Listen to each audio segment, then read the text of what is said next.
Hello प्रिय बच्चों, आप हमेशा खुश रहो। इस वीडियो में हम आपके जो अध्याय दो चरों का रैखिक समीकरण है उसमें से प्रश्नावली 2 का 5वां प्रश्न बना रहे हैं। ठीक है, तो प्रश्न में आपको एक कथन दिया हुआ है, एक स्टेटमेंट दिया हुआ है और इस स्टेटमेंट के अनुसार से आपको प्रश्न को हल करना है। ठीक है, तो कथन है 15 किलोग्राम चाय व 17 किलोग्राम कॉफी का मूल्य 183 रुपये तथा 25 किलोग्राम चाय व 13 किलोग्राम कॉफी का मूल्य 213 रुपये है। ठीक है, तो 7 किलोग्राम चाय व 1 किलोग्राम कॉफी का मूल्य ज्ञात कीजिए। ठीक बच्चों, आपको तीन स्थिति है। दो स्थिति में आपको मूल्य दिया हुआ है ना, पूरा स्टेटमेंट है। और तीसरी स्थिति में आपका स्टेटमेंट पूरा नहीं है, आपको लास्ट में मूल्य ज्ञात करना है। ठीक है, तो इस तरह के प्रश्न का हम लोग समीकरण बनाना सीखे हैं और उस समीकरण को फिर हल कैसे करते हैं ये भी जानते हैं।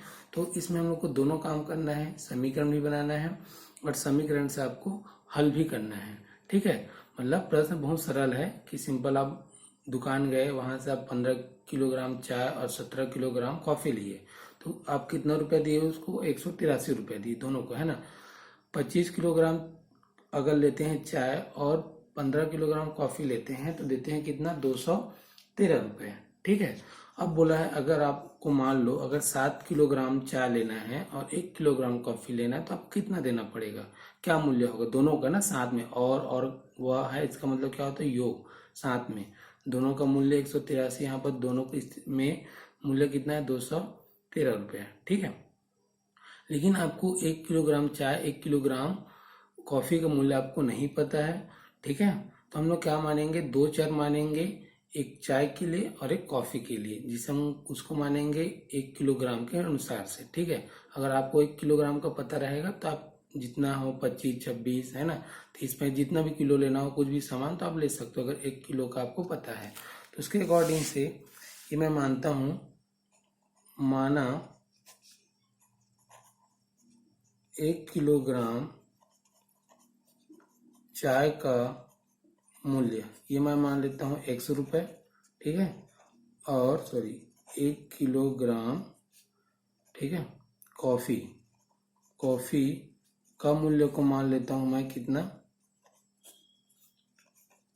y रुपये।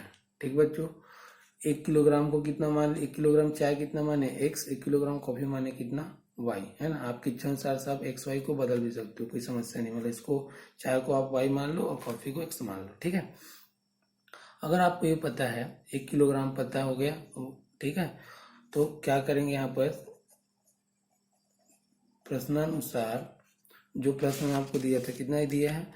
15 किलोग्राम चाय व 17 किलोग्राम कॉफी का मूल्य कितना? 183 रुपये। तो इसको लिख लेता हूँ 15 किलोग्राम चाय व 17 किलोग्राम कॉफी, है ना, कॉफी का मूल्य कितना मान लिए? ये कितना है दिया है? 183 रुपये है। ठीक बच्चों, तो जब 1 किलोग्राम चाय का मूल्य 100 है तो 15 किलोग्राम चाय का कितना होगा? 15x होगा। कितना होगा? 15x होगा, क्योंकि 1 किलो का 100 है तो 15 का 15x हो जाएगा। वह मतलब प्लस 17 किलोग्राम कॉफी, तो 1 किलोग्राम कॉफी कितना है? y, तो 17 का कितना हो जाएगा?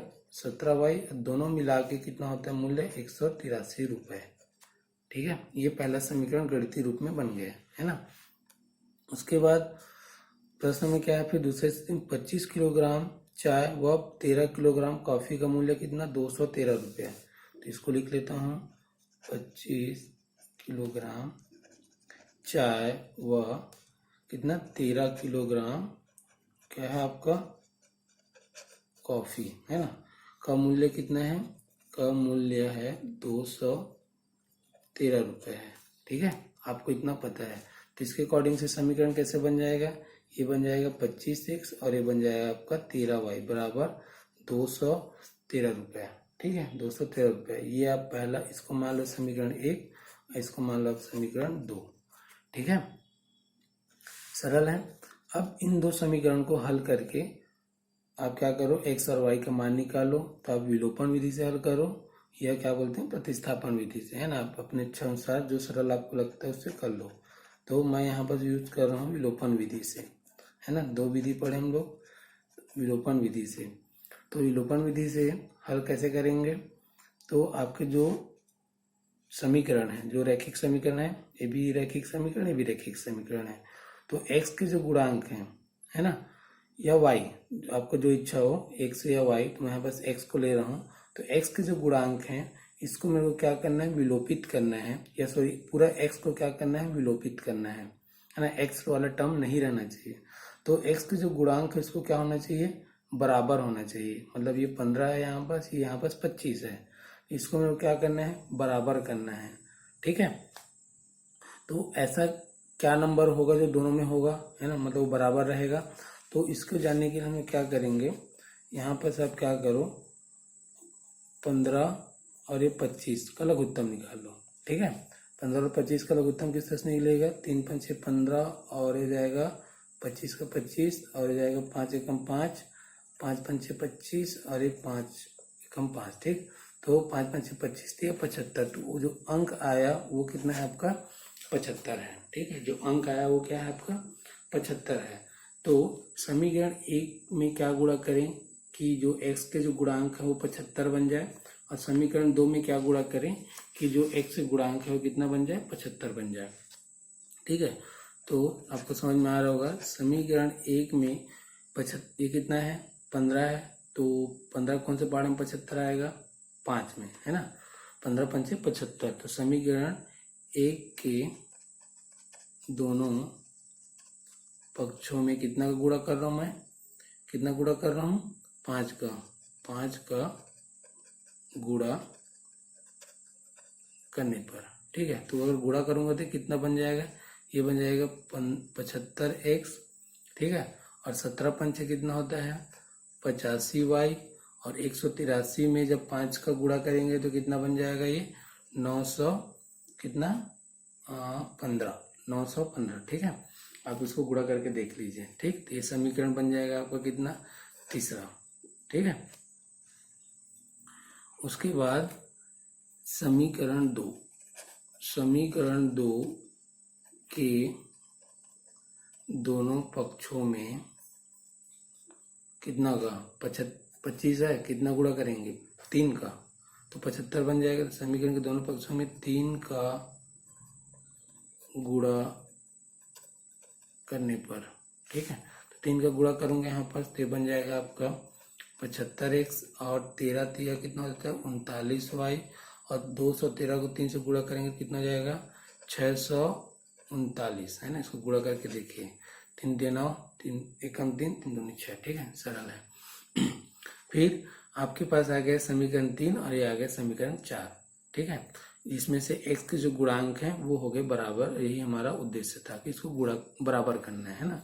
अब बराबर हो गया, अब इसको कटाना है, तो कटाने के लिए क्या करूँगा, घटा देता हूँ। तो समीकरण 3 में समीकरण 4 को घटाने पर, तो इसको घटाव के रूप में लिख लिया इस तरह से, देखो बराबर 915 और हो जाएगा 75x प्लस 39y बराबर 639। ठीक, घटाव का अगर चिन्ह लगा तो ये माइनस बन जाएगा, ये भी माइनस और यहाँ पर भी माइनस। ठीक, 75 ये प्लस यहाँ कुछ नहीं है तो प्लस माइनस ये कट जाएगा, ये प्लस है ये माइनस, मतलब घटेगा y वाला। तो 85 में 39 घटेगा, कितना आता है 46y, और 915 में अगर आप 639 को घटाओगे तो आ जाएगा ये 276। घटा के देखना है ना।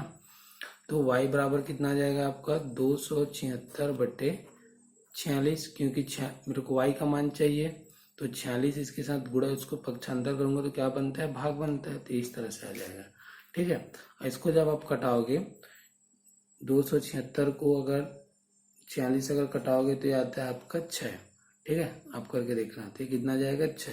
तो इस तरह से y का मान कितना जाएगा आपका 6।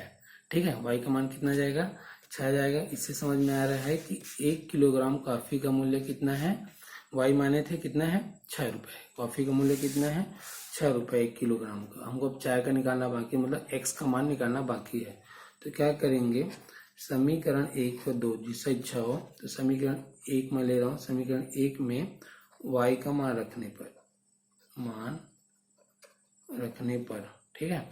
तो y का मान, तो मेरे पास जो समीकरण क्या है, समीकरण 1 है 15x + 17y बराबर 183 है ना, ये वाली, ठीक, समीकरण 1। अब उसमें से y का मान रख देता हूँ, तो हो जाएगा 17 × 6 आ जाएगा 183, है ना। तो जाएगा 15x और 17 में से 6 गुणा करोगे, 17 और 6 गुणा करोगे तो आ जाएगा कितना है, 102 बराबर 183, ठीक है। तो यहाँ पर 15x बराबर कितना हो जाएगा, 183 माइनस 102, 102 को क्योंकि x का मान चाहिए तो 102 की तरफ पक्षांतर कर दिया, ठीक है। तो प्लस था, वो आगे माइनस, ठीक। तो हो जाएगा 15x बराबर 183 में से 102 को घटाओगे तो यहाँ बच जाएगा 1, यहाँ बच जाएगा 8, मतलब 81। तो x बराबर कितना हो जाएगा, 81/15, 15 गुणा इधर आके भाग, इसको जब आप कटाओगे तो हो जाएगा, ये आएगा 15.4, ठीक है, 15.4। तो x का मान कितना आएगा आपको, 15.4। उसके बाद लास्ट में आप 0 लगा सकते हो, कोई समस्या नहीं है। इतना रुपए, इसका कहने का मतलब क्या हुआ, x मतलब चाय का 1 किलो का मूल्य कितना है, 5 रुपए 40 पैसे, 5 रुपए 40 पैसे, ठीक है। इतना समझ में आ रहा है, थोड़ा सा लेंदी लग रहा है लेकिन समझ में आ रहा है ना, बनेगा। अभी आपको 1 किलोग्राम कॉफी और 1 किलोग्राम चाय, ये दोनों का मूल्य आपको पता चल गया है ना। अब जो तीसरा स्थिति था, क्या था तीसरी स्थिति, प्रश्न था कि 7 किलोग्राम चाय और 1 किलोग्राम कॉफी का मूल्य ज्ञात कीजिए। तो बताओ 7 किलोग्राम चाय का मूल्य कितना हो जाएगा, चाय का मूल्य कितना हो जाएगा, जब 1 किलो चाय का कितना है, 5 रुपया 40 पैसा है, तो गुणा 7 कर दो, है ना। तो कितना हो जाएगा, गुणा 7 करने के बाद ये आएगा कितना आपका, 37 रुपये 80 पैसे, है ना। गुणा करके देख लो, 7 शून्य और इस 7 चौक 28 का 8, 2 7 5 35 और 2 37, ठीक है, इतना रुपये हो जाएगा। और 1 किलोग्राम कॉफ़ी, यहाँ पर क्या बोला, 1 किलोग्राम कॉफ़ी, तो 1 किलोग्राम कॉफ़ी का मूल्य कितना आ जाएगा आपका, कितना आ जाएगा, 6 रुपये, ये तो हमको पता है, तो इसमें कोई गुणा करें, 1 किलो का ही है ना, तो 6 रुपये आ जाएगा, ठीक। अतः तो क्या हो जाएगा, 7 किलोग्राम चाय व 1 किलोग्राम कॉफ़ी का मूल्य कितना हो जाएगा बताओ, 37.80 + 6, इसको जोड़ देंगे तो कितना आ जाएगा आपका, कितना आ जाएगा, यह आ जाएगा 43 रुपये 80 पैसे, है ना। इस तरह से जुड़ता है 37.80 और ये हो जाएगा 6, यहाँ दशमलव नहीं है तो 6 के बाद 2 दशमलव लगा सकते हो, ठीक है। तो ये 0 का 0, 8 का 8 और 7 और 6 13, हासिल 1 और 4, है ना, मतलब 43 रुपये 80 पैसे 7 किलोग्राम चाय और 1 किलोग्राम कॉफ़ी का मूल्य होगा, ठीक है बच्चों। ये प्रश्न आपसे बन जाएगा इस तरह से, बहुत सरल है, थोड़ा सा लेंदी लग रहा है लेकिन बनेगा, है ना। आपको याद रखना है सिंपल किस तरह से पढ़ना है, किसके बाद क्या क्या करना है, ठीक है। धन्यवाद।